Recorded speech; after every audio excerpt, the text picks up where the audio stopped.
Hello, welcome to Extreme Academy Live. This is where you come to advance your skills, advance your knowledge, and advance your prospects. Thanks for advancing with us. This is week 7 out of 8. So this time next week, we'll be explaining to you how to get access to the exam. It's free of charge, remember, and if you pass the exam, you'll get a certification. It's a certificate you can download, you can print it. It's got a digital badge with it. You can take that, you can put it on your resume, you can use it to advance your career. So week 7 is a great one. Let's bring Isaac in. Isaac, tell us what's happening this week. Yeah, thanks, Ryan. 7 of 8. Who would have thought we'd nearly come into land? Wow, we're nearly there. Hey, Rowan, great session today. You know, so many people in IT, be it wireless, be it wired, whatever, are very, very interested in this topic of security. And wireless security is this one area that is really, really, really getting a lot of attention. I think I've got the best guest in the world to come in and talk about this. I've got David Coleman again coming to speak to us. We pre-recorded this. It's a long session, but you know, it's going to be an absolutely fantastic session. Just brilliant, absolutely brilliant. Fantastic. How did you talk David into doing that again? How did I talk to him? I sweet talked him. I told him that we'd give him one of these t-shirts, and he then begged me, please, can I be on your show? I said, okay, you can. Okay, I'll send you a t-shirt. So that's what we're going to do. Hey, listen, I'll tell you the topics that we're going to be covering, talking about the threat of wireless. We're going to be talking about security, wireless security. We're going to be talking about its history, right? It's often important to know about the history of something so that you understand the evolution, so you understand how we got to where we are today. So, and David's one of those guys, you know, he's got such a long history with this. So we're going to talk about history. We're going to talk about authentication types. We're going to talk about private shared keys, PPSKs.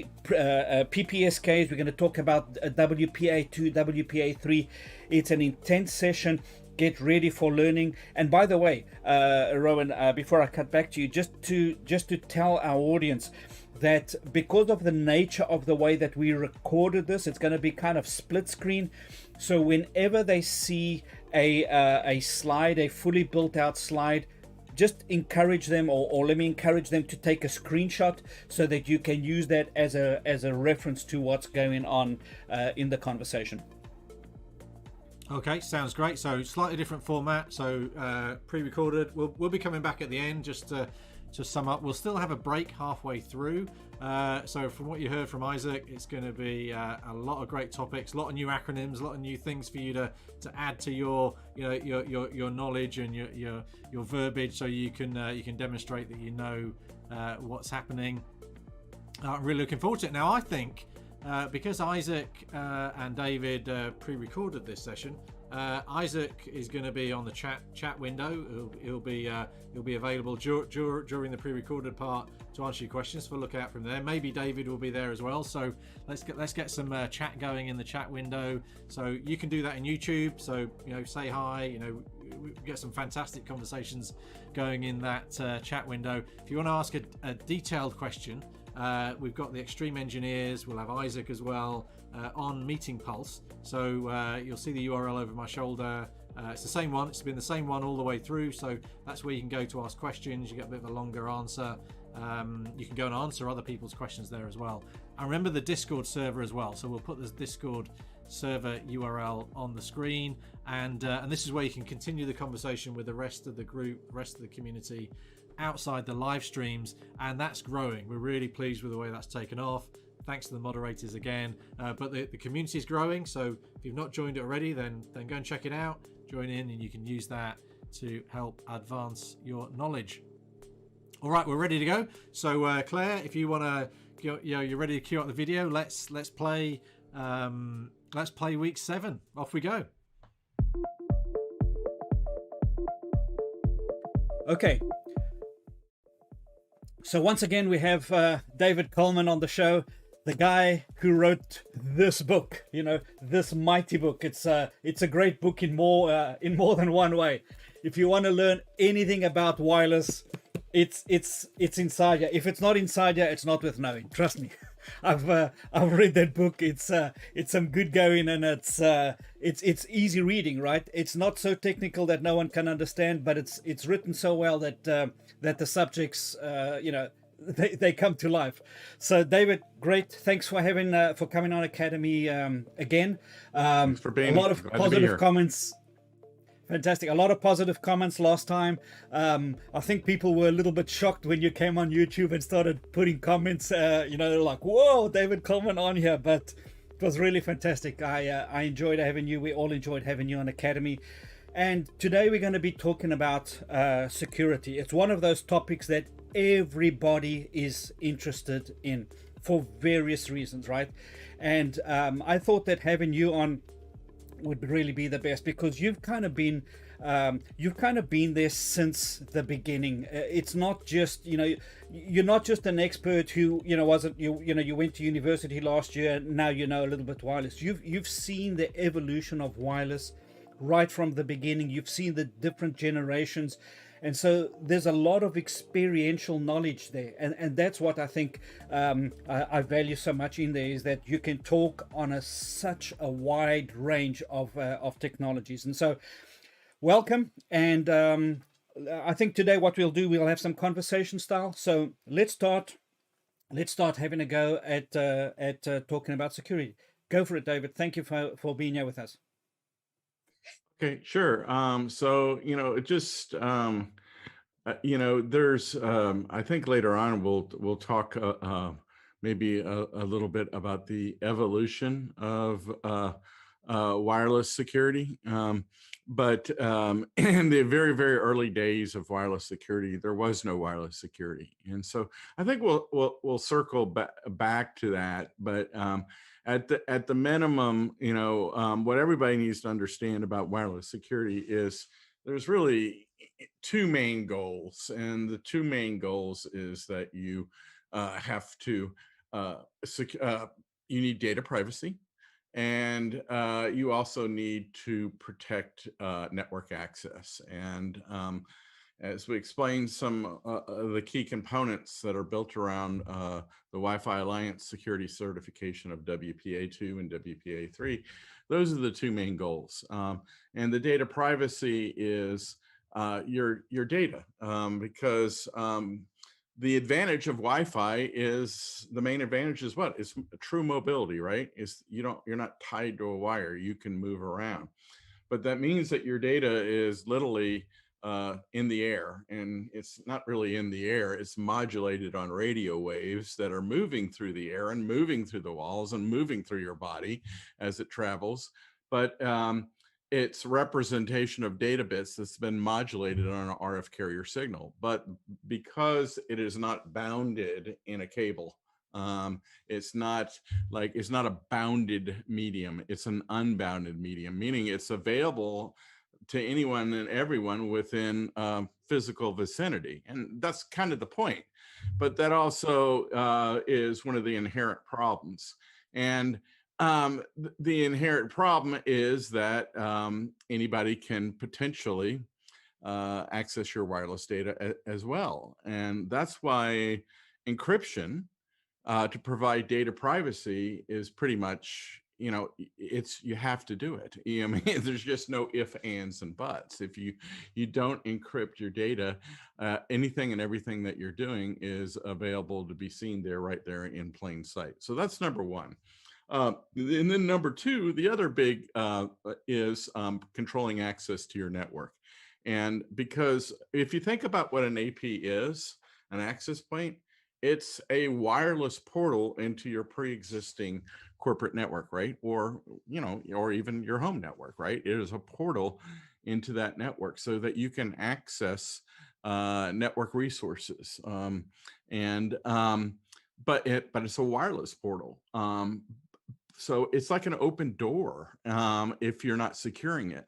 So you need to secure that door, and you need to make sure that that door is locked, and that and take it a step further, that people have to present basically a ID before they're even allowed the door, and that identification needs to actually be verified. It needs to be verified. And once it's verified, then you're allowed through the portal and you're allowed to get into the corporate network.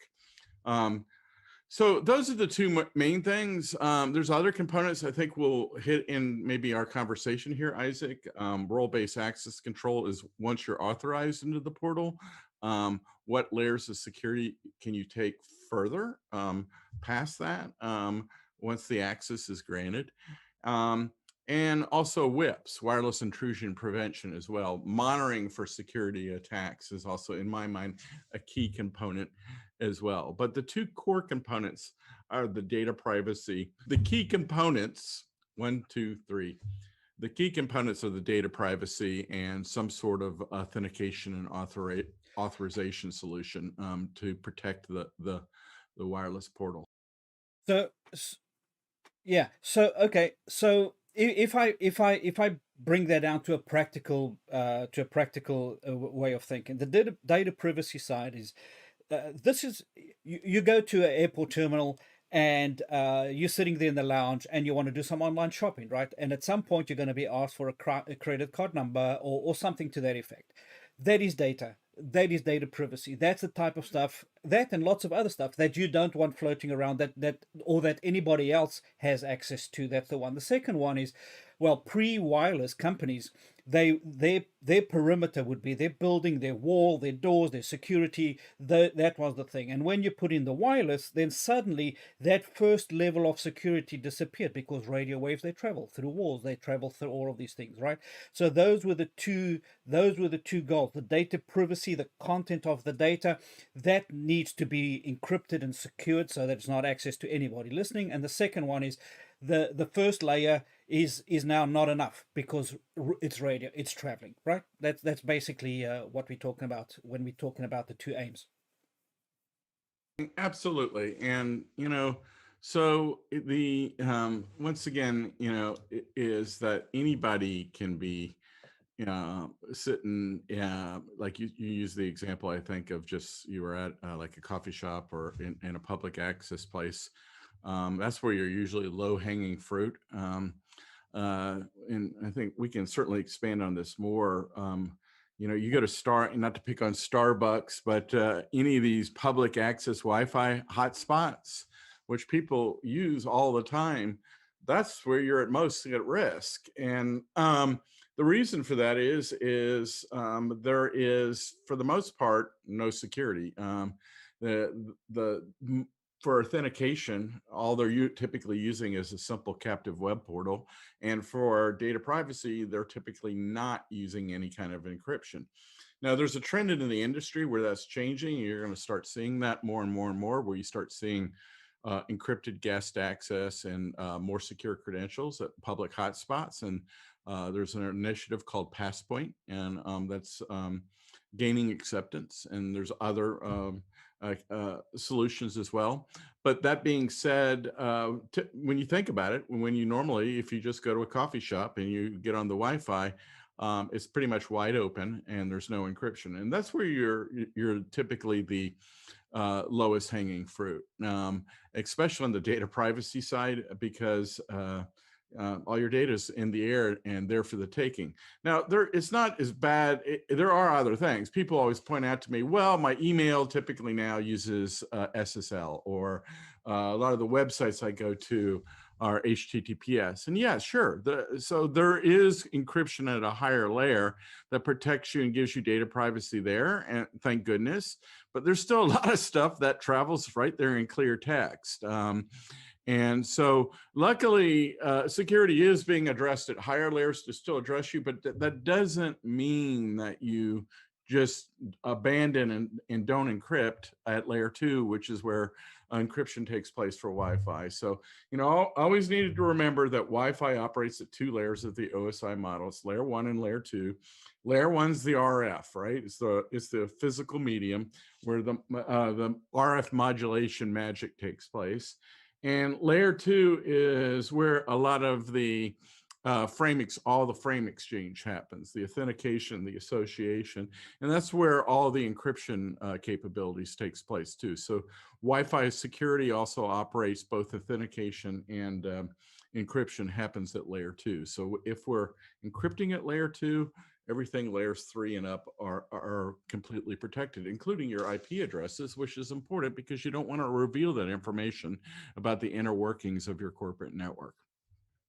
But that issue or that argument that people have said to you that, oh no, but Gmail is HTTPS or so, that's that's a really false argument, because you only need one weak link, right? And oftentimes, I mean, this is common throughout the world.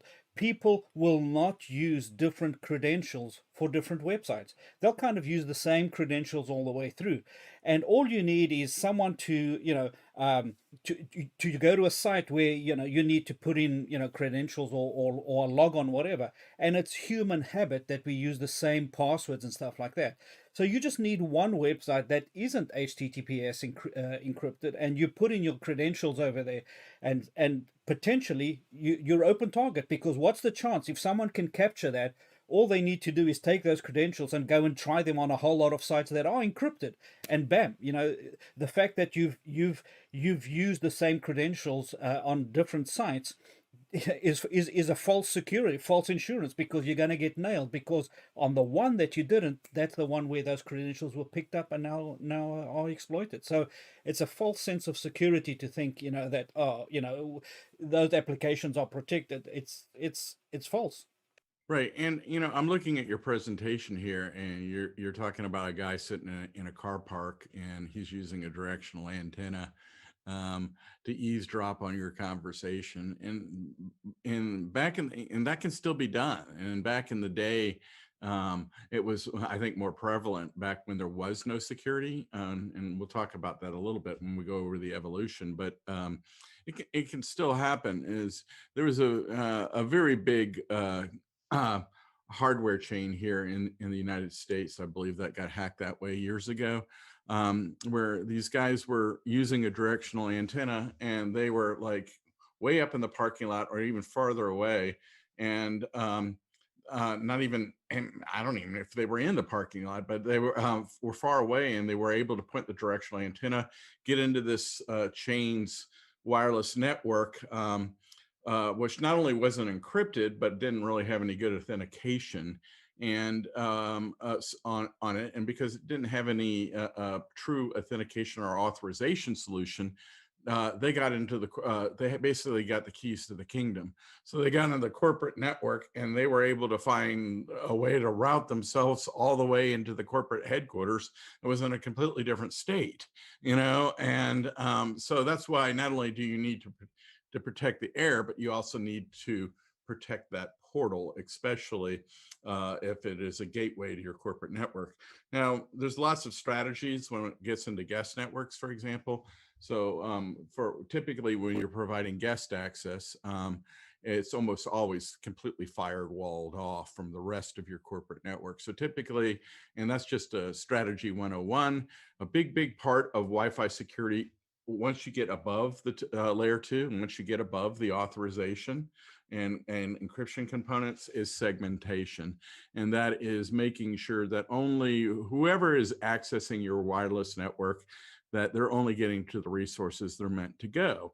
And for guest users, which typically have lighter security in place, once they are on, the only place they typically are allowed to go is a gateway to the internet, and that's it. And then they need to be completely firewalled off and typically dumped into their own VLAN too. So, standard security segmentation design, only let people access what they can access. And you have that capability of doing that with wireless, and not just for guest user, but for also your employers. Let's look. Let's get into the historical thing. I know we've agreed that we're not going to spend time on on Tkeep and on web, but let's kind of. I don't know where you want to take it from. If you want to take it from WPA onwards or WPA2, but it's kind of, because knowing a little bit of the history really helps us to see where we were and where we are now, and possibly a little bit of where we're going with this stuff. Yeah, so I think it's an important conversation. So Thank you for the plug for my book. I will say this, I think you were showing the old edition. So me being the complete marketing and self-promotion guy that I am, this is the new edition, the 6th edition. So there's the shameless plug of the CWNA. It's on order. It's on order. It's on order. It's Cybix Publishing 6th edition, CWNA study guide. But one of the things that my co-author and I pride ourselves on is our book keeps getting bigger and bigger and bigger. And one of the reasons, and we're always taking stuff that's no longer relevant out, but we do leave some things in because we like to talk about things historically and not just about security. And it's important sometimes, I think, to lay that groundwork in all aspects of life so you can learn lessons. And security obviously is very, very important. So Wi-Fi security has a sordid history, if you want to know the truth. So when I got into Wi-Fi 22 years ago, 23 years ago, something like that, it wasn't even called Wi-Fi yet, okay? And there wasn't even security. There was just, so the authentication was just open authentication, which means the door was always open, okay? And the strongest encryption was WEP encryption, which stand for wired encryption privacy. We're not going to get into all about how it works, I mean, and what it did, but basically it encrypted, but it was cracked. It was a very weak form of encryption, and it was cracked almost immediately as it was released. So it was basically worthless. I used to teach a wireless hacking class, and we used to crack WEP in class. And there was literally like 4 different weaknesses, and then the security gurus that are out there, they find even more weaknesses. So within a matter of time, the initial tools, it took like, I think a couple of hours to crack WEP. Eventually you could crack it in a matter of under a minute. What we're talking about there, David, when you say crack, basically somebody sitting on that wireless network is listening, just like I could be eavesdropping on in a coffee shop. I could be sitting there eavesdropping the conversation going on. That's what happens. Somebody, with a wireless access point, with whatever, is sitting there listening to this traffic and just pulling it out the air and reading it in clear text, or just breaking that such a weak protocol. That's what WEP was. They're using a packet sniffer, okay, or really it should be called a frame sniffer. And like it could be something as simple freeware, one like Wireshark. And they're doing what's called malicious eavesdropping. They're listening into somebody's other conversation, and that in itself is technically illegal in most countries. I had a lawyer advise me once that don't ever do a packet sniff of any customer's wireless network unless you have written permission, because technically it's like listening into a phone call. But even though it was encrypted, you're able to capture the data. And then there's injection attacks and all these other attacks that you could do that by gathering that data and massaging that data, eventually you get the WEP key, which was a static key. And then once you had that key, then you could decrypt the data, and it might as well have been unencrypted. So it was basically worthless. The other thing that people were doing were MAC filters too. Which is fine. That was like the only authentication solution out there. They were doing MAC filters just to keep people out. The MAC filters is better than no security at the time, but at the end of the day, same thing. Wi-Fi works at layer 1 and also at the MAC sublayer of layer 2. So all the MAC addresses are in clear text, and any 10-year-old kid can spoof a MAC address and get around MAC filters. So MAC filters were were pretty worthless as well. But how did they even administer that? I mean, how do you administer it if you got 100, 200 people? It must be a nightmare to do something like that. That's another thing, and it's an administrative nightmare. So believe it or not, you'll still see MAC filters used occasionally as overlayer security. So sometimes you'll run overlay security. Sometimes you'll see companies like warehouses that still have these handheld scanning devices for data collection, and they don't have any kind of security on them. So they'll use some sort of MAC authentication, whether it's entering in the MAC addresses one at a time or using some sort of radius-based MAC authentication. So, I mean, it's better than nothing, but it doesn't, it can be circumvented in a matter of seconds. You know, in 2001, some better solutions started coming out. They weren't standardized yet, but 802.1x EAP started becoming the process that was mainly used for an authentication solution. But it was very, very early. 802.1x is a port-based access control security standard that was originally defined to protect wired networks, but they figured out that it could be perfect for protecting the wireless portal, which is basically a virtual portal. And it started being adopted. But the problem, though, in the early days is nobody understood it. And there was a lot of misconception about 802.1x and all the various EAP protocols. But it has become the de facto most secure authentication and authorizations solution that's in place and remains today. The biggest problem with 802.1x is that it's complex. There was a new encryption. There was a dynamic encryption that came around called TKIP, which was basically just a dynamic version of WEP that has since been deprecated as well and replaced with better authentication methods. In 2003, we started getting standardization of security, and that's where the Wi-Fi Alliance comes into place. The Wi-Fi Alliance plays an important role in this industry as they create standard certifications to make sure everybody's equipment works to each other, and a very important one was security. A good friend of mine, Matthew Gast, that used to work for Aerohive, which is now part of Extreme, actually was the task group chairman for the wireless security group in the Wi-Fi Alliance for many, many years, and was greatly involved in making sure that great security standards that came out of the IEEE were then enforced with security certification. So first it was WPA that mandated TKIP and for dynamic encryption, and 802.1x for strong user authentication. And then it has since evolved into WPA2 and WPA3. Let me just circle back a little bit to WPA. It was only around for about a year. It was just like the first stab at a standardization of security. Once again, it used dynamic TKIP for an encryption method, which was just a dynamic version of WEP.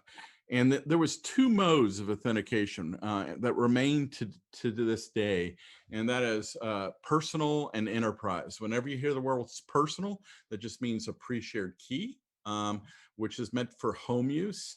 And then enterprise is a much more complex authentication and authorization solution that involves 802.1x. Let me stop you there. So just for the people watching who don't know what we mean by a pre-shared key. So on your home network, if you have a wireless network, if your ISP sends you a a wireless router or whatever, certainly in the UK, you turn it upside down and it will tell you the name of your wireless network. We've done this in the wireless before. We often refer to it as the SSID. And that could be, a combination of names and letters or something, or, it could be something like Isaac's Home, for example. And that's the SSID. So when you have an SSID, you can either have it open, which, we are talking about that's not a clever thing to do, or you put a password on that, and that's what David is talking about here. That password, that's the pre-shared key. If you have guests come to your house, if you have kids say, "Dad, what's the key?" or whatever, that's the pre-shared key that you're going to give them, the password that you give them that gives them access into that wireless network. So that for a home network and stuff is great. It protects you. But David is talking about these two different elements, two different sides of it. The home, where a certain level of security is required, and then the enterprise, where a much higher level of security and sophistication is required.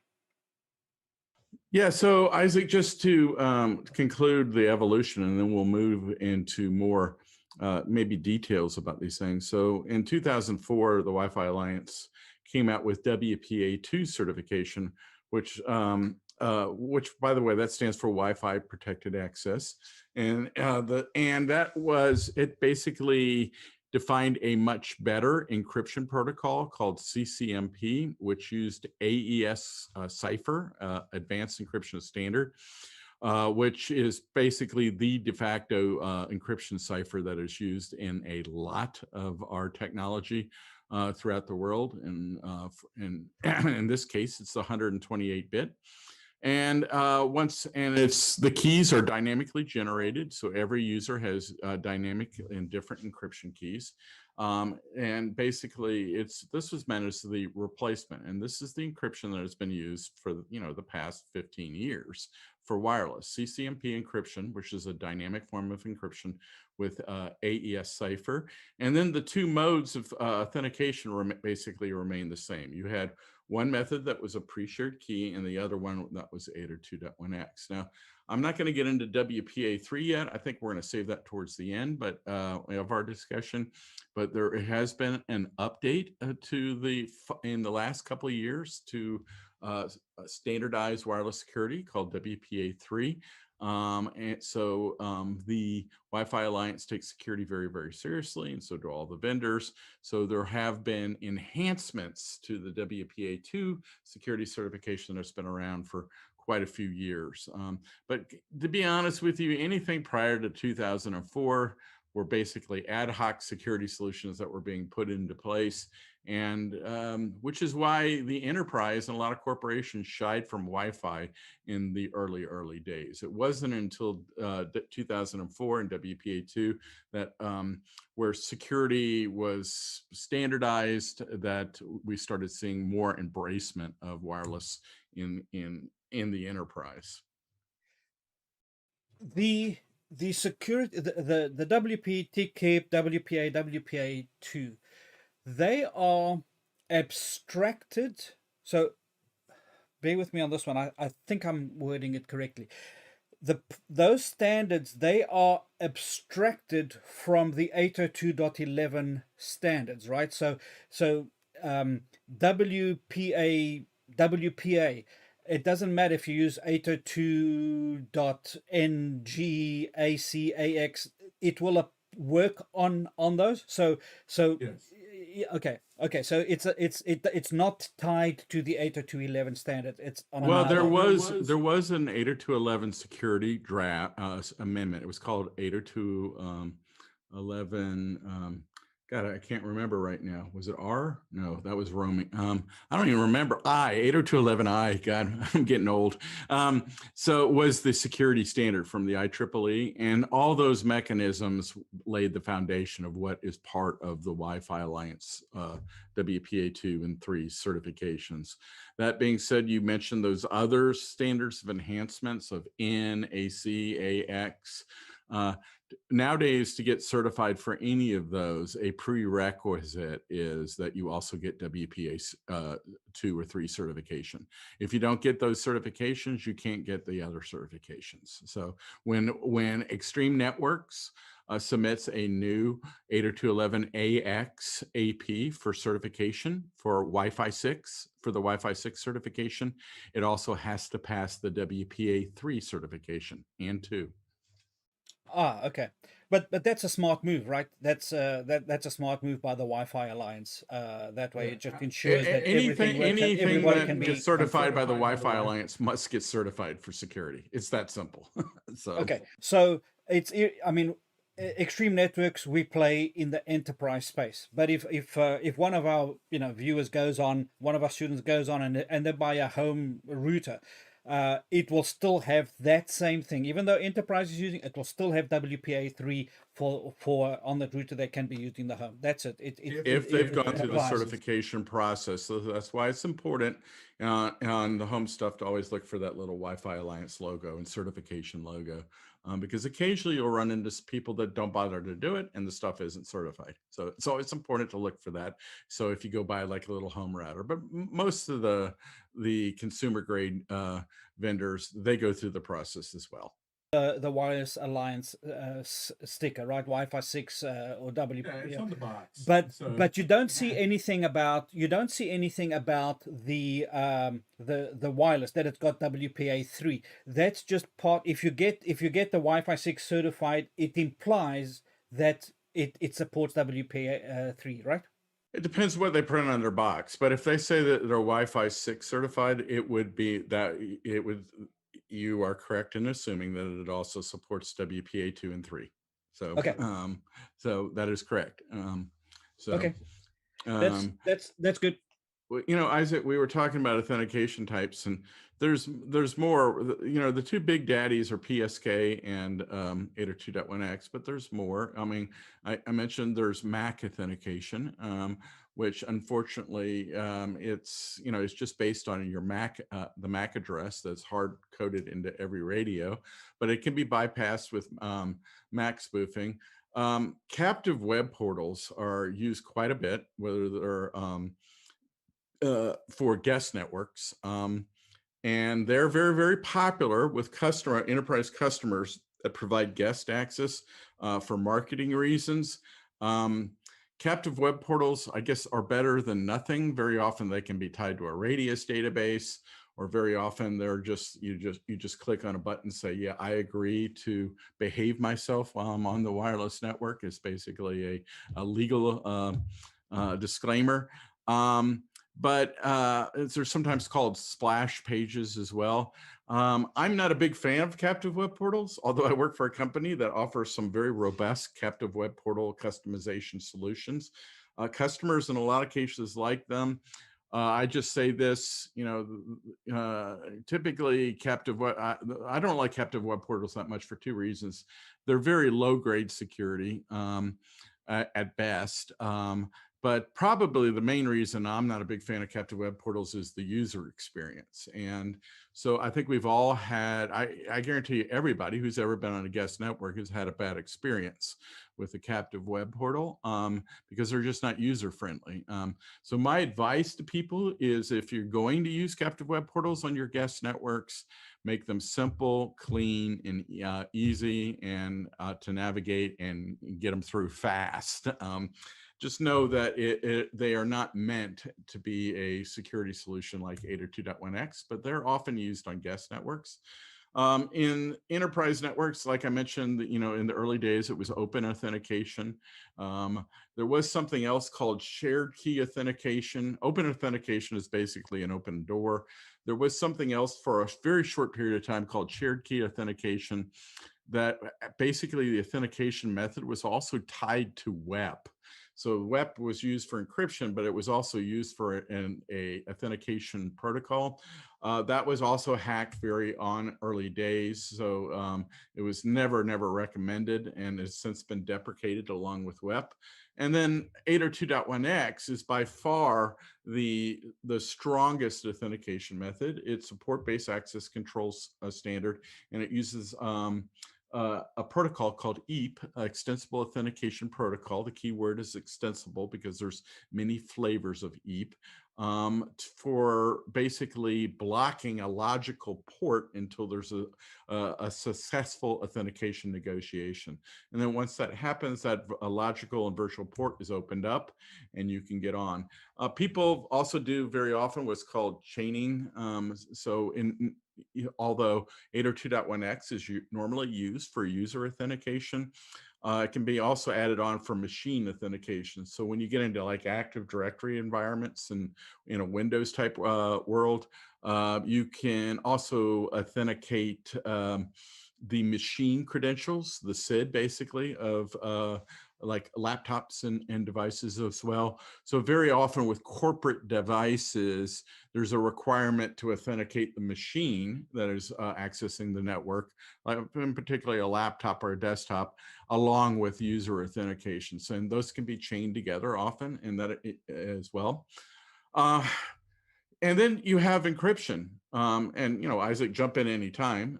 But very fast. We're looking at your presentation for WEP. I'll just say very fast. Don't even worry about it anymore. If you walk into anywhere where people are still using WEP, run away because it's worthless. It can be cracked very, very fast.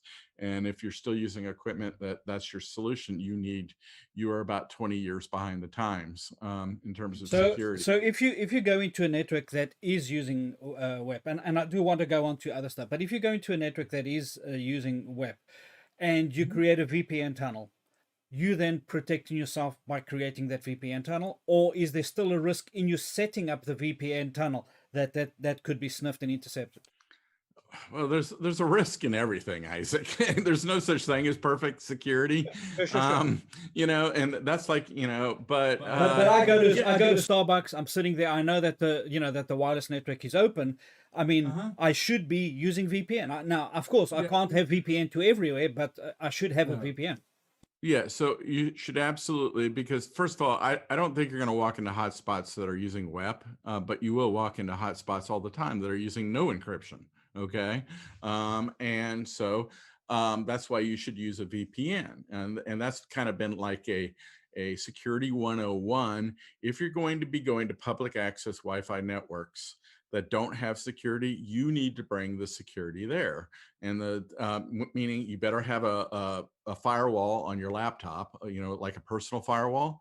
And number two, you should have a VPN solution, either back to a public one if you're trying to protect your own home laptop, or most corporate devices. If you're using a corporate device, they typically have mandates as part of their security policies that if you're going to be a public access network, you got to use the VPN that the corporation provides, and that's become pretty much standard practice. So. Okay, so over the years, encryption got better. I mentioned that there was a dynamic form of WEP for a while called TKIP. WPA2 defined a dynamic encryption protocol called CCMP, Counter Mode with Cipher Block Chaining Message Authentication Protocol. Try saying that fast 3 times, real quick.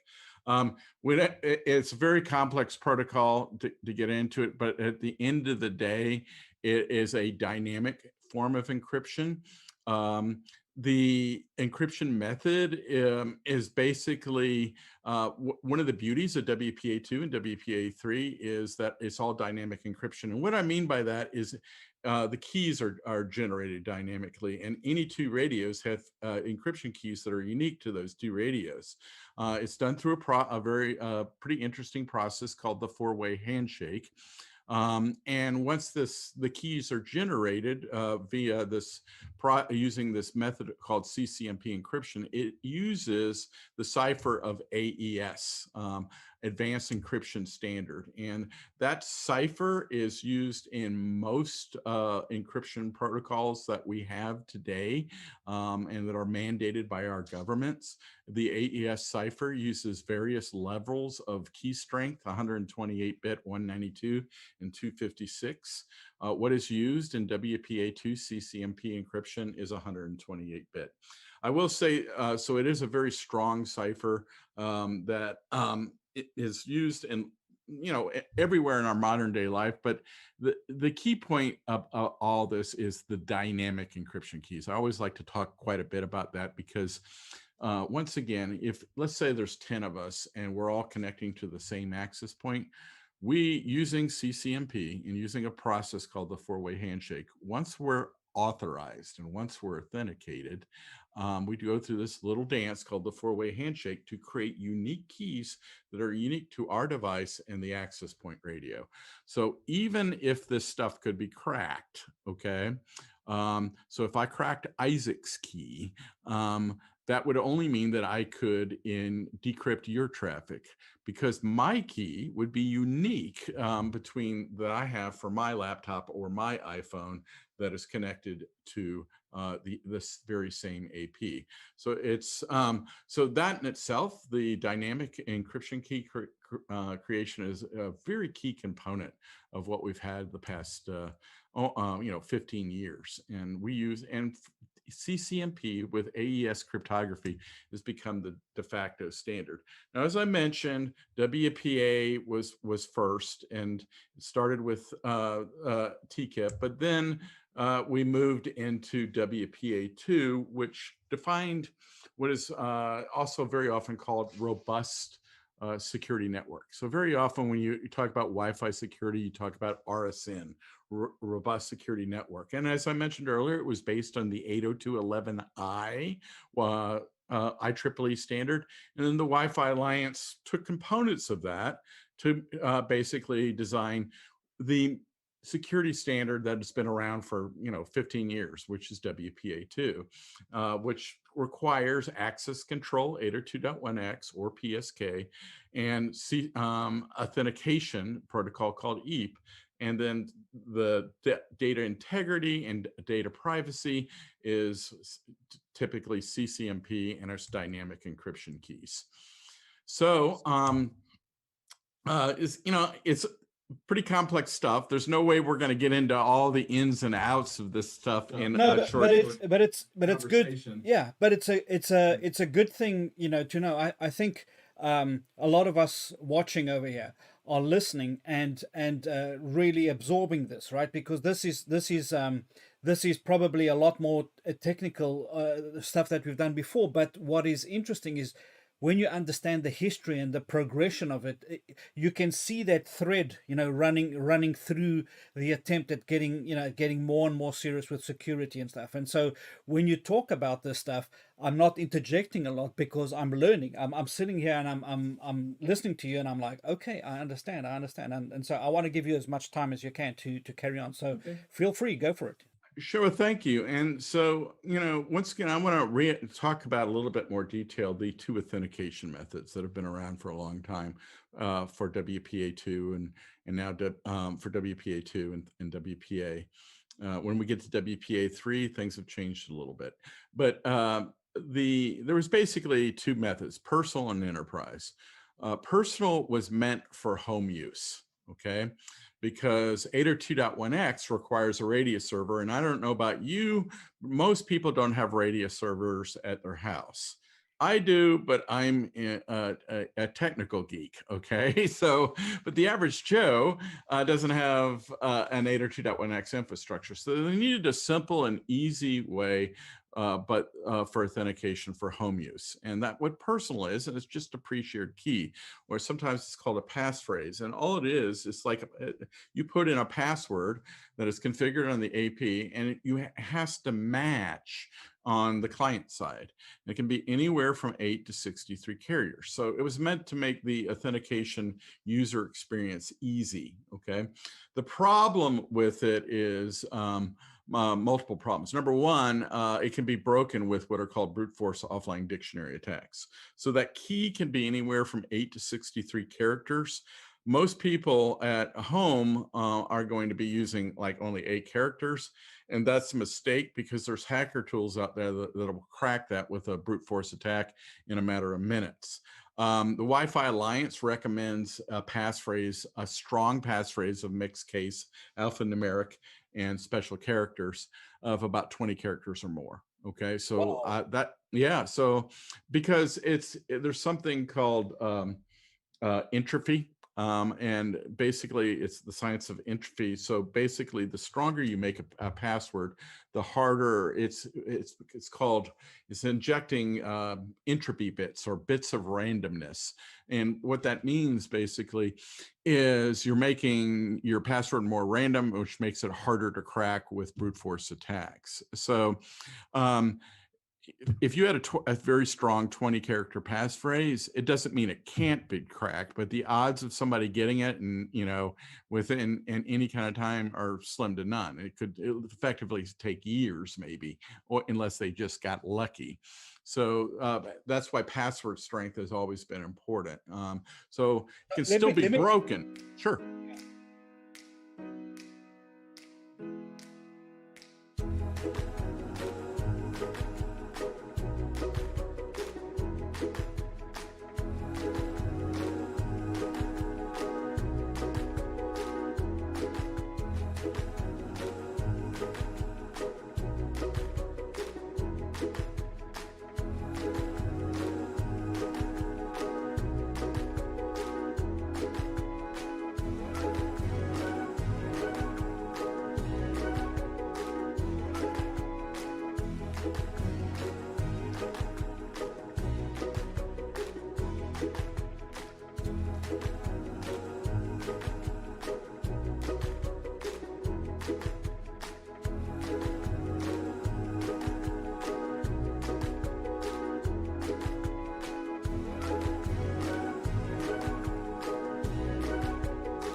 This is Pandora. She's making her second appearance in Extreme Academy. She's our new dog, our new puppy. She goes by the name of Pandora or Panda or Pan or Dora. She's got lots of nicknames. And if you've got a dog, you'll know that a dog and especially a puppy, they need to go out a lot. They need to go for plenty of time outside. And I was out with Panda one evening over the weekend, last weekend, and I saw something amazing in the sky, and I just wanted to do a little video to tell you about it. I looked up and I saw some lights in the sky, and it was something I've never seen before, and these are satellites. Now this isn't my video, I couldn't get my phone out of my pocket quick enough, but this is some stock footage that I found. But this is what I saw, and I picked up Panda and I ran back to the house, put her down. She must have been thinking, what is going on? Rushed upstairs, woke the kids up, got them to come out and see it. They weren't that keen on getting up, but they did, and we saw this amazing sight of these satellites rising up, so soon after launch, going up to their stations. And the reason I wanted to share this with you, because these are the Starlink satellites, and there are hundreds of them being launched. There's going to be thousands of them eventually. They're from SpaceX. There's other companies doing it as well, but these networks in space are going to transmit data, and they're going to carry data to and from remote places in the world, and not so remote places as well. It's going to bring internet connectivity to more of the world, and people in places that aren't served by the internet today. Now imagine that. Imagine that, you know, all those places that are not connected are going to become connected. They're going to get access to services, and that's going to mean more traffic on the internet. Now, I you know, the next day I was like on the phone to Isaac saying, "You never believe what I saw. We got to talk about this on Extreme Academy." And Isaac is like really cool. He's like, "Oh yeah, I've seen that before." And he sent me this website. So if you haven't seen this site, you can go to this website. You can look up, put in your location. You can look up when you can see these satellite trains, and you can try and see it. You know, put a message in the chat window if you've seen it, if you know anything about this, if you've got any thoughts on it. But as prospective and current and future network engineers, wireless engineers, this is something you should follow, because you remember these satellites are going to be transmitting back to Earth using radio waves. You know, it's going to be really low latency on these signals. They're going to be carrying data using all the technology you've been hearing about in this course. And the increase in data as a result of this is going to fuel another wave of growth in the internet.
Let me ask you a question here, Dave. You know, when you first connect to a Wi-Fi network, it asks you for a password. So if you've set a 20-character password, it's gonna, you know, after you've typed, if it's me, I'm gonna have to type that about 17 times to get it right. But anyway, once you've successfully typed it, that's saved on your device, right? And you can walk away from that wireless network for 5 years, come back. If it's the same password, your device says, "Oh, hello, I recognize you," and off I go. Now, That's correct. so the question is, you've got such a complex, a long password on your device. Now, isn't it easy to break into that device and figure out what that password is? I mean, what's the purpose of having such a long password if, you know, if I get hold of your device, it's, you know. Well, that's just it. I mean, there are ways to get on people's devices and maybe extract that password. So, that's somewhere in the OS of that device. Okay, so that takes a certain type of skill sets. Typically, those And access to the device itself. and physical access to the device, and very often they're hashed on the device, but it doesn't mean that they can't be gotten to. The bigger problem is that they're static. Okay, forget the fact that this has been dictionary tax work on this. The biggest problem is that they're static. Okay, and they're susceptible to social engineering attacks. So I used to do a lot of security auditing in the early days, and I'd walk in. You'd be amazed at some, healthcare, hospitals and things like that. You walk in and they're using passphrases for like all their patient monitoring equipment and things like that. And all I need to do is just crack it for one of them. And if I crack it for one of them, I got it for all of them. Okay, because it's a shared authentication credential. It's not a different, unique one. So, and so that's why it wasn't meant for the enterprise, because if I crack it on one of them, then if it gets compromised, then you would have to reconfigure everybody's authentication protocols. It's like having a key on a lock, but all the locks in the building use the same key. It's like, what's the point? If you get into one, you can get into everything. It's worse than that. I'm not even going to use the hacker tools to get the key. If I'm doing a security audit on passphrase authentication, I'm just going to ask somebody what it is, and if I ask 10 people, somebody will give it to me. Okay, or it'll be on a post-it note somewhere. And then, and that's, so I do recommend people at home, they use strong passphrases. That being said, most people, unfortunately, they'll use the name like their dog's name or something like that. So it's very easy to get into people's stuff. So, but that is why it's never meant to be used for enterprise networks. I will put in a shameless plug for Extreme Networks. We have a very popular solution called private pre-shared key that doesn't have all the it's not quite as secure as 802.1x, but it's very, very popular with a lot of our customers, because what it is, it's a unique PSK for everybody. So so it kind of gets rid of the static problem, which is the biggest problem with passphrase. Everybody has a unique one. So if one is compromised, nobody else is compromised.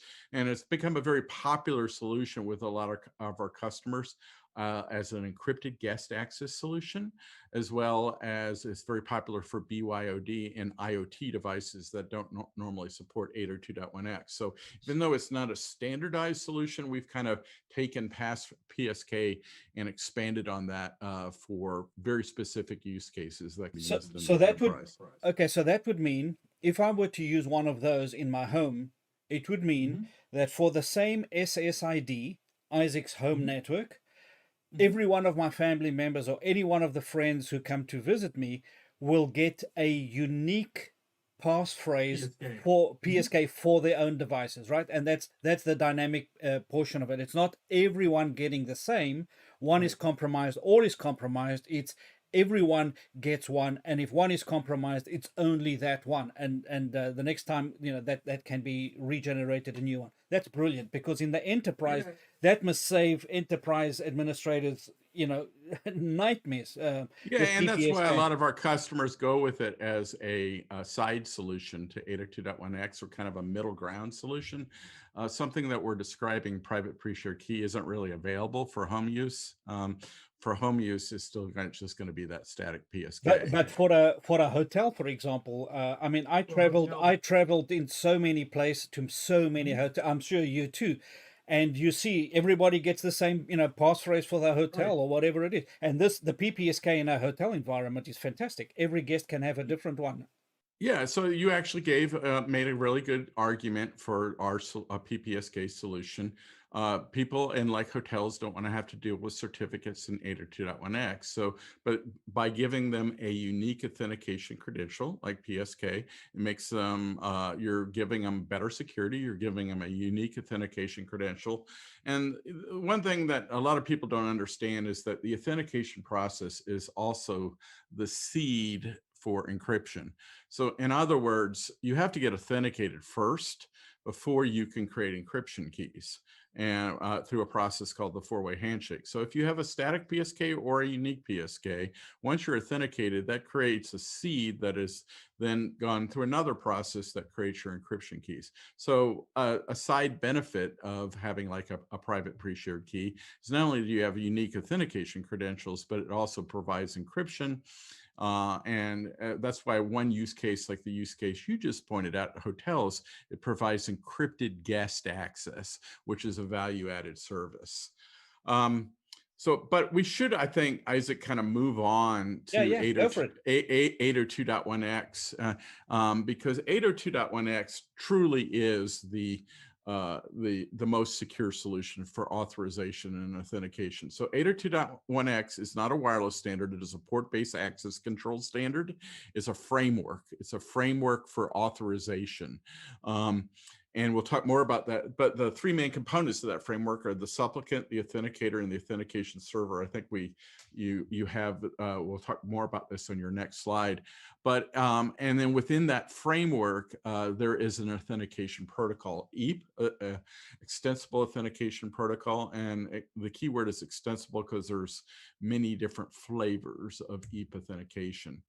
So as I mentioned, 802.1x has three core components in this authorization framework. The supplicant is the client, like the Wi-Fi client. Then you have your AP, and then you also have an authenticator. The authenticator could be either an access point or a wireless controller, and we'll talk more about its job. And then you have the authentication server. So each one of these has a kind of a key role in how 802.1x works. The supplicant is the user or device trying to get onto the corporate network. The authentication server is typically a radius server that validates the supplicant's credentials. And then that radius server is also typically tied to some sort of LDAP database like Active Directory. And then the authenticator, which is either going to be an AP or a controller, is kind of like just a guy in the middle. And basically on that authenticator is basically he's kind of like a guard dog or a bouncer, and he's the door, and the supplicant and the authentication server do all the work. They're the ones talking to at layer 2 during the authentication process, but the authenticator doesn't allow the supplicant through to the higher layers until he's fully validated. So there's this EAP exchange that goes between the supplicant and the authentication server that occurs at layer 2 through a virtual port that is allowed to pass through, but you're not getting to any higher layers. So the supplicant is basically presenting credentials to the authentication server.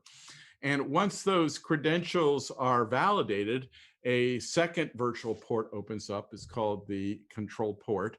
And the supplicant gets on and is able to jump on and get to higher layers, meaning it gets an IP address. So and now I did a very, very high level summary of that, but basically what is happening is you're getting authenticated at layer 2 within this framework. Once you're authenticated at layer 2, the authenticator, which is your AP, opens up a virtual port, and you're authorized onto the corporate network to the higher layers. If you don't get authenticated at layer 2, you're stuck there. And that's kind of the beauty of it. If you're doing IP networking, you don't get an IP address, you don't get on. So you have to present credentials to get validated. Once you're validated, you're allowed through the portal. Okay.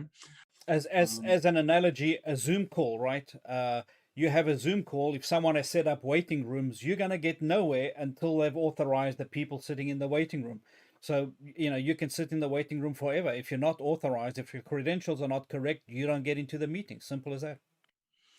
Yeah, and that's exactly true. And so without a doubt, 802.1x is the most secure authentication method, and everybody has unique credentials. So if a user leaves or a device is lost, you simply replace those credentials and change it in your LDAP database.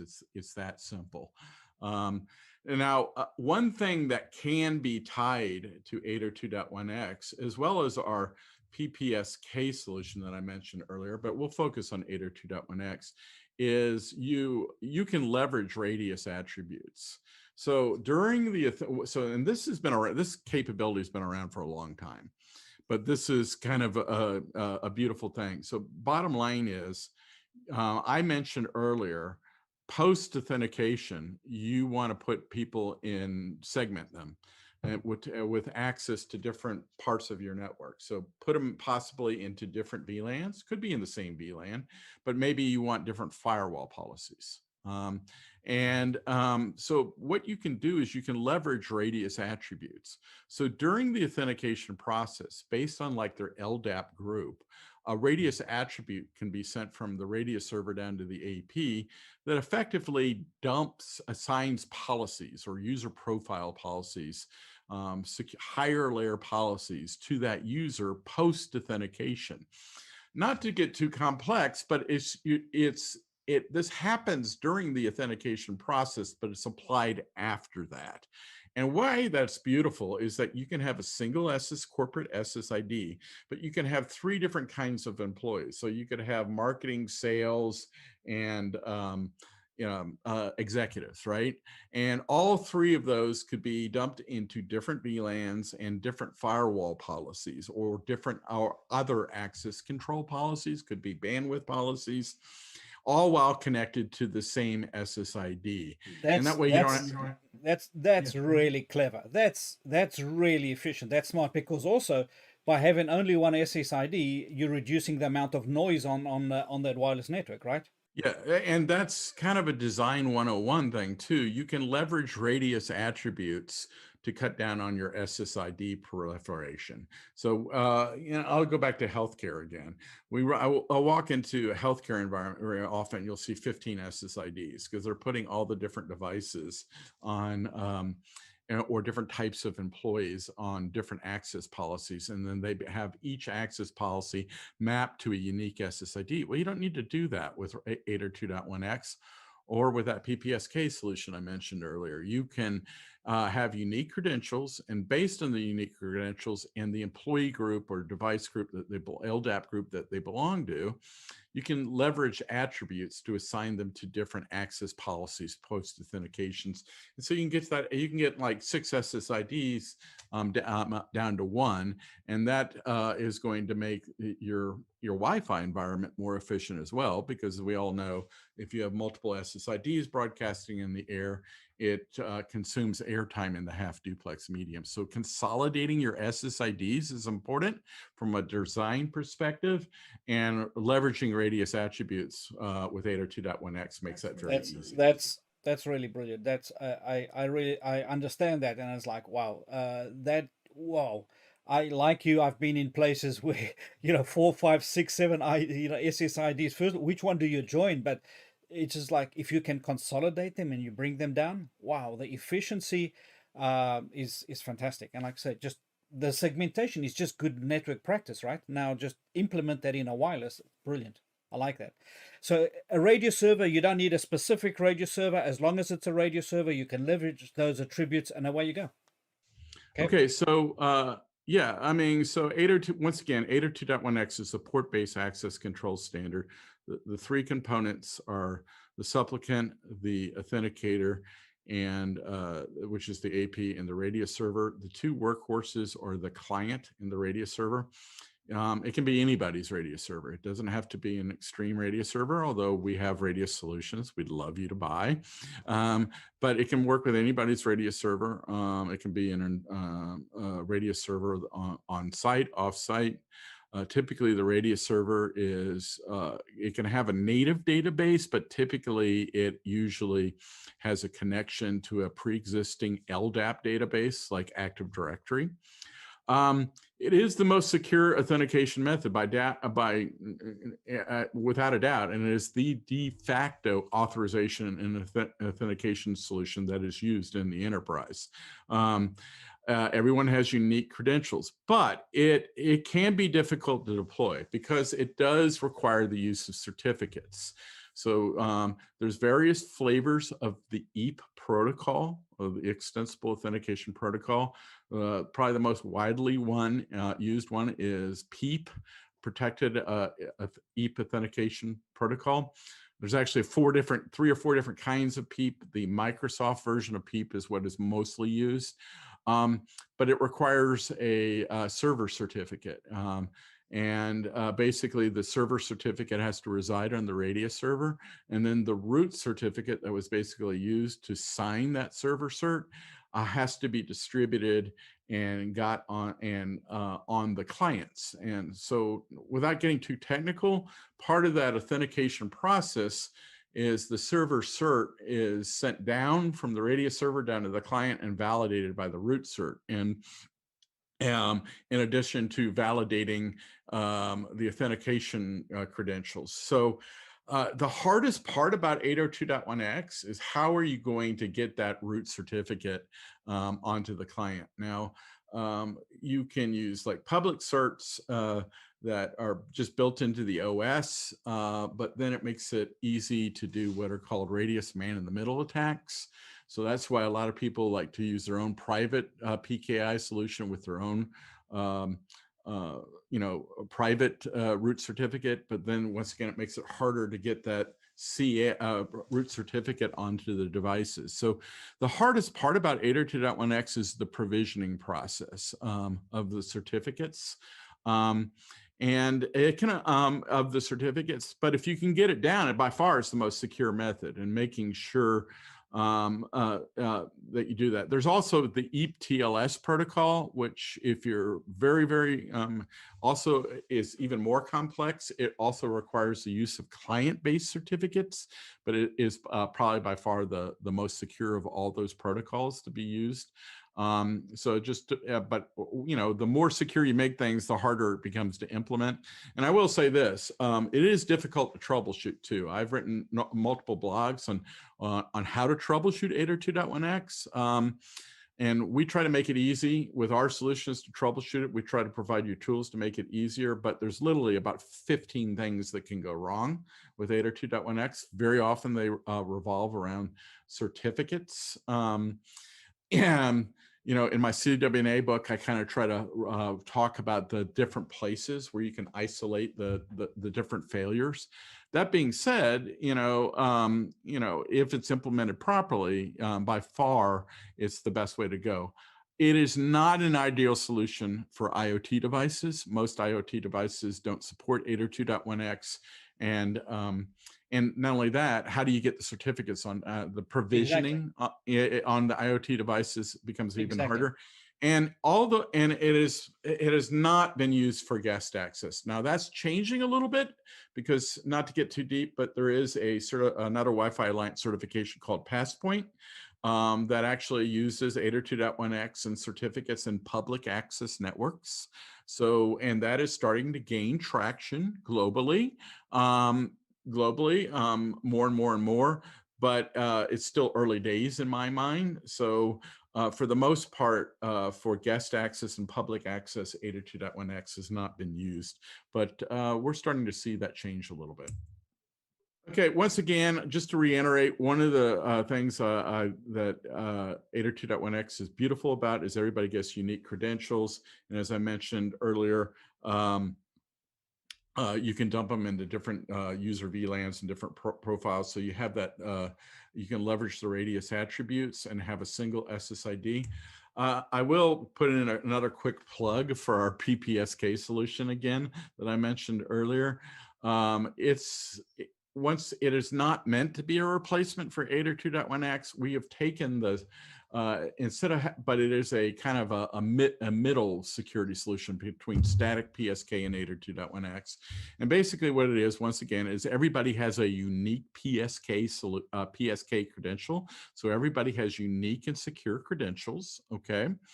But you don't have the hassle of 802.1x. You don't have the certificates. You don't have the have to deal with the radius server. You don't have to deal with all the troubleshooting access components. So that's one of the reasons our customers love the solution. Probably the three biggest use cases are guest networks, because everybody has a unique credential, and they also have encrypted guest access. So it's a value-added service. Another big use case that our customers like is BYOD. So the truth of the matter is, a lot of our customers use 802.1x for their own corporate devices and employee authentication for corporate devices.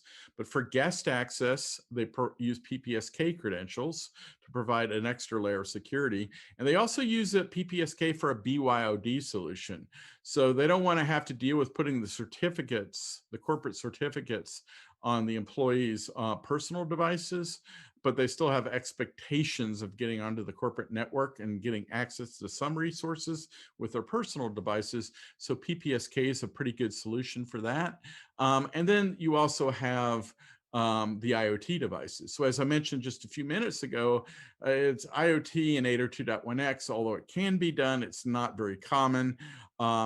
With PPSK, you can give every device a unique authentication credential, which gives you authentication visibility and also gives you encryption. So it's a very, very popular solution for IoT. And then the final thing I'll just say. Let me just interject there quickly. I got a question for you. So if in the PPSK solution, if you're thinking about a hotel, now generally people like you and I, we don't only have one device, right? We'll have a tablet, we'll have a laptop, and we'll have a mobile phone. Currently, you'd go into a hotel, they have open networks, everybody uses the same on every device. But in the PPSK solution, you would go to the hotel and they would issue you, when you try and browse on your phone or whatever, PPSK. So you get a unique PPSK for your mobile, another one for your laptop, another one for your tablet. So each device is going to get unique. Could you take the PPSK that you got from one device and use it on another, for example? You could. There's ways, and some people do that. So like at a hotel, maybe they'll have a PPSK credential and they'll use it on 4 devices. But there's also ways to limit that too. So there's ways to say that that particular credential could only be used by 2 devices. And if a third device tried to use it, it would basically be blacklisted. And would that be set up on the 802.1 radius server? No, so that's the point. There's no. Sorry. I'm thinking PPSK. Sorry. Yeah. Gotcha. So, I mean, not to get too complex, there is ways through our APIs and things that if you really wanted to tie it with Active Directory, you could, and Radius you could, but typically it's it's okay. There are actually people that want that, but so there's never one answer for anything. But at the end of the day, it's one of the attraction of PPSK security is that you don't have to deal with the complexity of radius and certificates. So, but once again, I don't want anybody to think I'm trying to say don't use 802.1x. 802.1x is by far the most secure method, and I will reiterate, our customers love PPSK, but the bulk of them use both. They use 802.1x for corporate devices, and then maybe they use PPSK for guest access, or BYOD. And then the final plug that, and I know I'm plugging our own solution here, but the final plug that I'll give you is, I mentioned with 802.1x, you can leverage radius attributes to have different access policies on the same SSID. You can do the same thing with, there is a way to do that exact same thing with PPSK. So, Okay. but once again, everybody should understand this is not a standardized solution. This is a solution that we offer in addition to standardized security. We've just kind of tweaked things. Okay, so David, I want us to talk about, as we come in to the end of this, I want us to talk a little bit about WIPS, WIPS. That is something I've read on your blogs. I've seen you talk about it on LinkedIn, and it's a really interesting thing. I didn't know anything about WIPS when I started at Arrive. I hadn't even heard the term. So take us through a little bit. It doesn't have to be massive detail. High level is fine. Just tell us what WIPS is about and how you'd use it. Sure. So I mentioned earlier in our conversation that in the early days of Wi-Fi, there was no security. But that doesn't, so there's this concept, though, called the consumerization of IT. And what that means is that people like a technology that they use at home, and then they force the enterprise to deal with it. And that's what happened with Wi-Fi. So let me just give you a perfect example. In the early days of Wi-Fi, there was no security. But people were deploying it at their homes with a Linksys or a D-Link or whatever. And they would then go to their IT administrator at work and they say, I want Wi-Fi. And then their IT administrator at work would say, no, that stuff's insecure, go away. Okay. They were petrified of it. So you know what the employees did, right? They went to the store, they bought another home router, and guess what they did? They took it to work and they plugged it in. Okay. And thus the rogue AP, the evil rogue AP. So anybody can take, unless you're doing some sort of switch port control, anybody can take a home wireless device and plug it into the corporate network. And now you have an unauthorized portal that's not under the control of IT management, that is basically a wide open gateway into your corporate network. Okay, and that is how WIPS was born. Okay, wireless intrusion prevention. So the rogue AP is probably the key buzzword when you talk about wireless intrusion prevention systems. But the rogue AP basically did two things. It started the need for wireless intrusion prevention systems to look for wireless attacks. We'll talk a little bit more about that in just a second, but it also forced the use of Wi-Fi in the enterprise, because people quickly realized, look, if we don't start providing Wi-Fi for our employees, they're just going to bring it in on their own. Okay. So if we're going to have it, we need to manage it. So, I always like to kind of kid around a bit, but an attack known as the rogue AP actually had a lot to do with forcing us to it got us Wi-Fi eventually in the enterprise. It actually forced corporations to wanting to offer their own Wi-Fi, but under their own management. Now, WIPS, very quickly, it's just a solution for listening for potential attacks. And the number one attack is the rogue AP, and it's still to this day.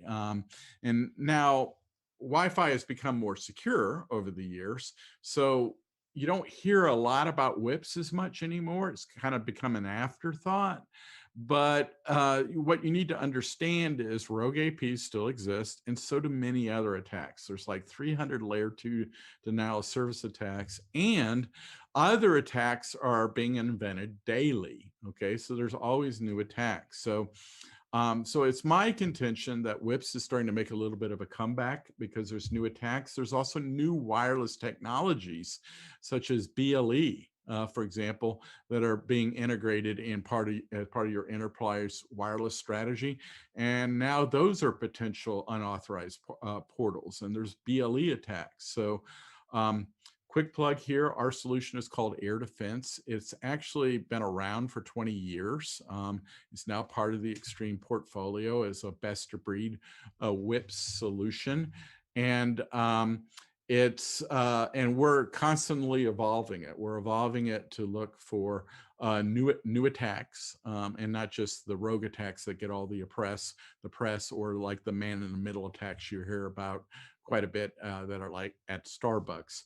I will say this, as the entire industry is moving towards cloudification, and so that's so network management via the cloud. That's the entire industry is in the middle of that paradigm shift, and WIPS is no exception. And I think that will, as we start to cloudify WIPS solutions, not just Extreme, but everybody, that will make detection of potential attacks even better. And then the final thing I'll just say about WIPS too is it's not just detection of attacks. Sometimes it's prevention of the attack. So you detect a rogue AP, then you can possibly mitigate it.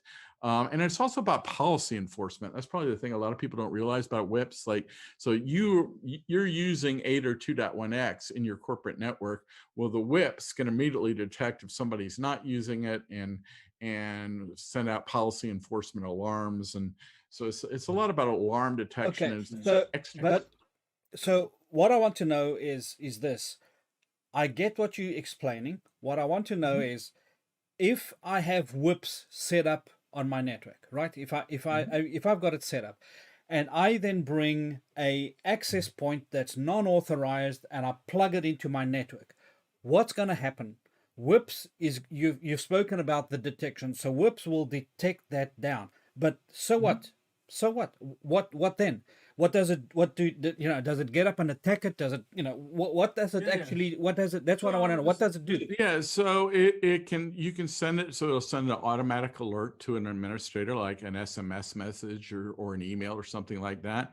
But you can also set up what are called mitigation policies. Now, these can be manual or these can be automatic. And so bottom line is, if an unauthorized device is connected to your wired network, okay, and this gets a little bit of a gray area of the law, you can do what's called mitigation. So there are methods of manipulating layer 2 frames and tricking clients into thinking they're being deauthed or disassociated from the rogue AP. It's taking basically well-known layer 2 denial of service attacks and turning it into countermeasures so that they don't connect to the rogue AP.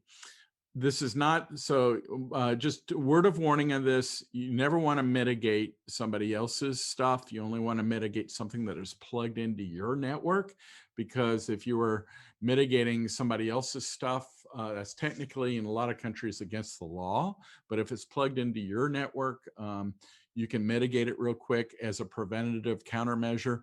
But the other warning I want to say too is that is not the final solution. The final goal is to go triangulate, find that rogue device, and rip it out. Understood. Okay. And rip it out. So it's not something you leave on, but it's basically a way to say, if somebody plugs in a rogue AP, it's a containment method. You contain that problem until you can go get rid of it. All right, so we've talked a lot about WIPS, and if you had me, I'd talk about it for 3 days, but we don't have the time. I will say this: if you're looking at the slide that you have up here, Isaac, I just wrote a whole dummies booklet about wireless intrusion prevention system for dummies. It is Extreme branded, obviously, but it's not a complete plug for our products. It's just about WIPS. It's the kind of thought leadership about WIPS, and it's about 80 pages, and it's available for free in a PDF format. So if you just put your phone up and grab that QR code or go to that URL link, you're welcome to download this free booklet. And it's useful stuff. The stuff is really for your useful. reading pleasure. All right, so now that we've got through that, and I explained that this has been really, really useful, the last topic I want to talk about, and something I know that that really excites you, is WPA3. So spend a couple of minutes with us, talk about WPA3.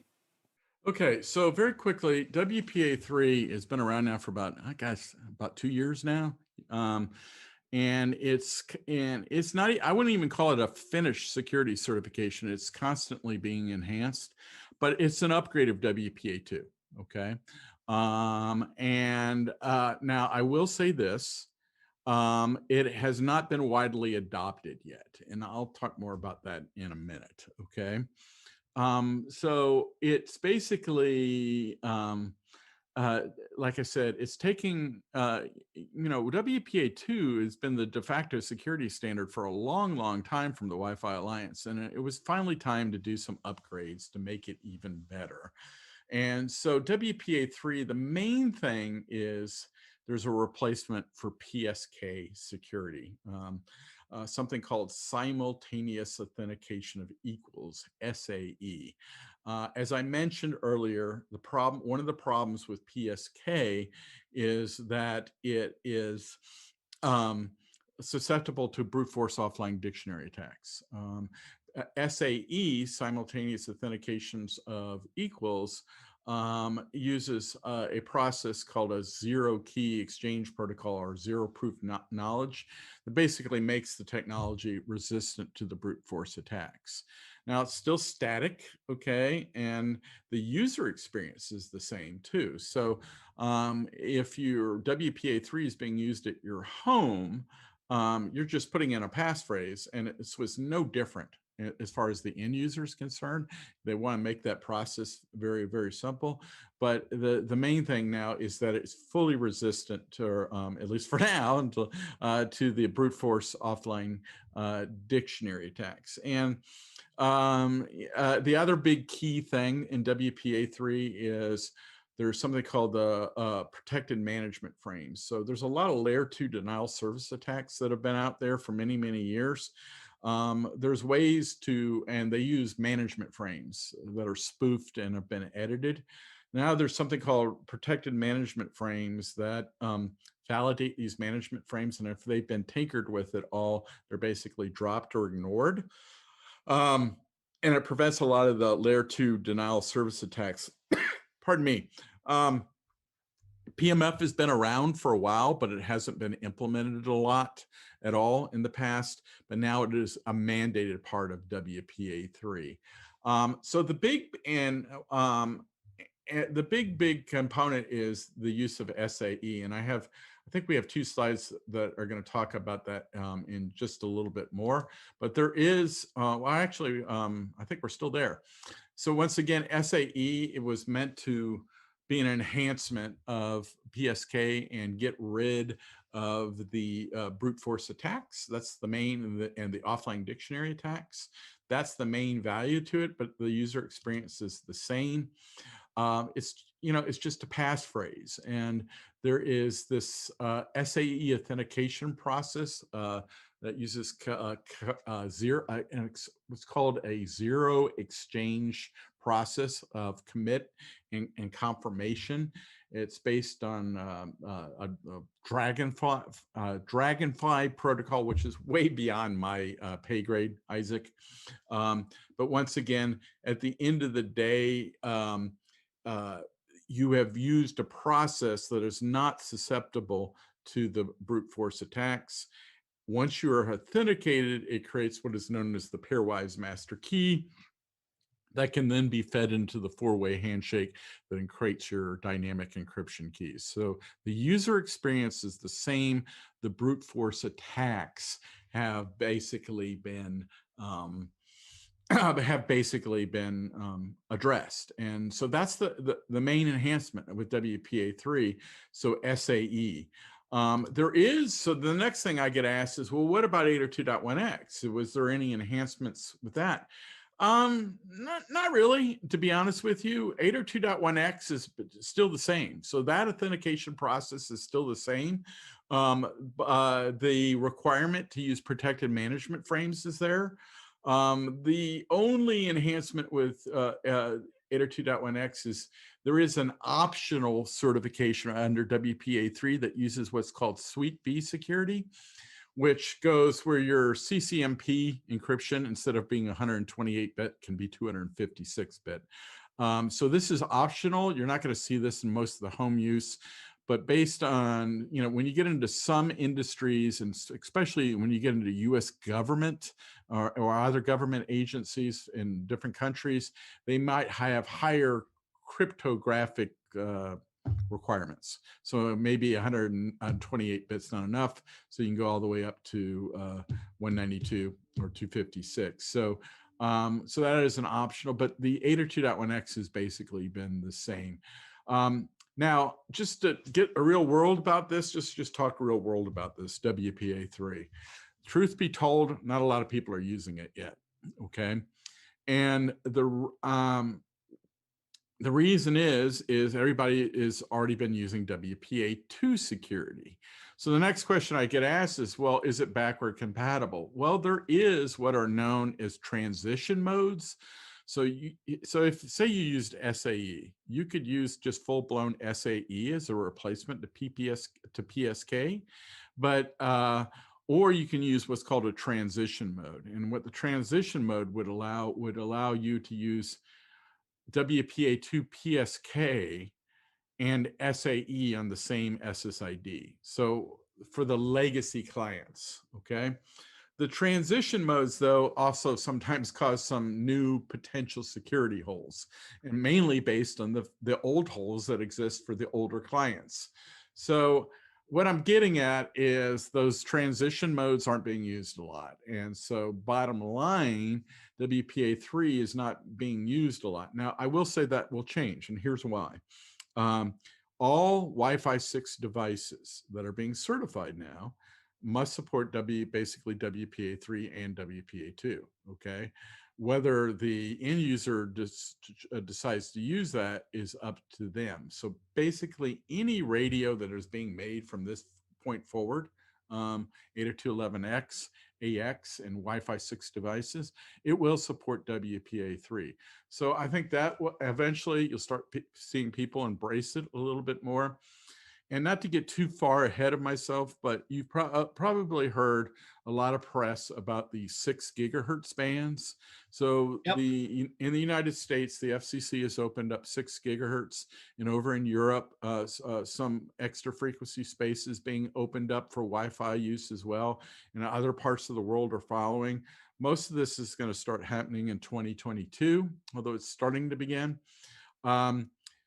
It is going to be a pure Wi-Fi 6 environment. And so that's why you're going to hear it called Wi-Fi 6E. And so there is something you should know that is going to happen with this in 6 gigahertz. There will be no more open networks, and there will be no more WPA2. It'll be strictly WPA3. So for home use, you'll be using SAE, and then you'll be using protected management frame with 802.1x in the enterprise. My personal opinion is as 6 gigahertz finds its way into the enterprise in the coming years, I think people will actually be using different levels of security. I think they'll be using WPA3 on 6 gigahertz and still be using WPA2 on the other frequency bands. But as the adoption of WPA3 starts becoming mandated and more popular on 6 gigahertz, it'll probably have the effect of trying to get people to use WPA3 and the upgraded security on the other frequency bands as well. So it's the kind of thing, I guess what I'm trying to get at is, it's not that WPA2 is not safe, okay? If implemented properly, it's not perfect. Nothing in security is ever perfect. The weakest link is what is the weakest link? Always the human. Always the human, right? So no matter, WPA2 for most people is just fine still, okay? But WPA3 are enhancements, and it is a step in the right direction. A step in the right direction. I'm just being honest here that implementation has not widely taken place. Over time, it will. you Yeah, know? but like anything else, David, I mean, if you think about the adoption of AC and AX and all of those, it just takes time, right? It takes time for all the hardware to get out, for the menu, for the Right. cost to drop. Cost is an important thing in the expansion of this. But the Wi-Fi Alliance does a good job at making sure that, to be certified as Wi-Fi 6, it has to support WPA3. So by doing something like that, you are linking those two. What I really like about what you've just said, the one specific thing is that in the 6 gigahertz, there will be no more open in WPA3. There'll be no more open networks, right?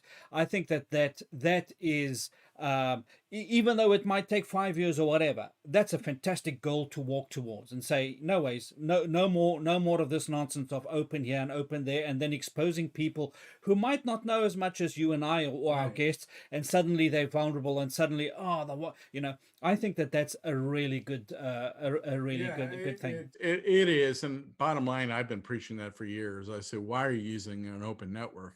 Use at a minimum PSK or our PPSK solution. So that's one of the but uh, you should always have encryption. Okay, Yep, period. yep, Okay, and the yeah, yeah, authentication with WPA3, your choices are 802.1x or SAE. Um, encryption should always be mandated. There is not to get too complex. There is another encryption protocol for 6 gigahertz. It's called OWE. It's basically opportunistic wireless encryption. I'm not a big fan of it because basically it provides the encryption component, but there's no authentication. So think of it as encryption without authentication. It hasn't caught on that much yet in the existing bands, and it is not part of WPA3. It is kind of a side security solution.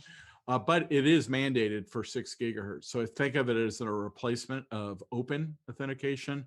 You'll basically have your choice of opportunistic wireless encryption, which is encryption without authentication, or you'll have SAE or 802.1x, which are your authentication solutions that also provide encryption, if that makes sense. So I began this whole conversation with you saying you always want both encryption and authentication. The reason I'm not crazy about OWE is just half of the equation, right? yeah, yeah.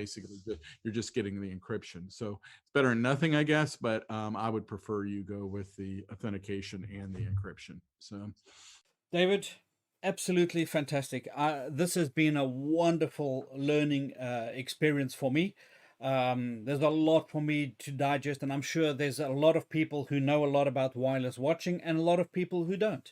Um, I think it's been fantastic that the content has been technical, but not so technical that it's been out of reach.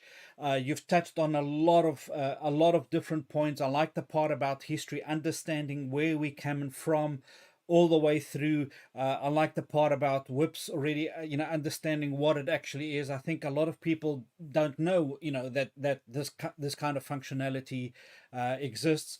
But it's really if there's one walk away from this, one takeaway from this, I think, is that we shouldn't just think that because we don't see it and Wi-Fi is just around there, we shouldn't just always assume that it is secure. We should take security seriously, especially in the enterprise, but even at home. Don't mess around at home. Don't leave wireless networks at home. Have these things secure. Take David's advice. I'm going to take. I don't have a 20-digit password on my home network. I'm going to do it because I don't have to type it in every time. I type it once. And if if I can use, I mean, I've got some AeroHive and some Extreme wireless access points, so I can set them up in Extreme Cloud IQ, and then I can go and set up a private pre-shared key, and I can do that and have everybody, and then take your advice and not just hear about it theoretically, but take that knowledge, apply it. And for those of you watching who are managing large networks and things like that, take it seriously, learn from David, take the security, you think about using PPSK or 802.1x. These are serious things, and there's just too much nonsense, too much people, too much data being stolen, and oftentimes the wireless is the weak component of all of this. If you're watching this, take your management, take your skills to the next level. Read up, go look at our blog, go look at David's blogs. There's lots of material that you can go and read up. It's not only academy that's going to make you an expert. Go and read, go and make yourself strong in these areas and add value to yourself. Raise your skill levels by implementing this type of stuff. It'll make you secure, it'll make your enterprise secure, and at the end of the day, we all win. This is what it's about.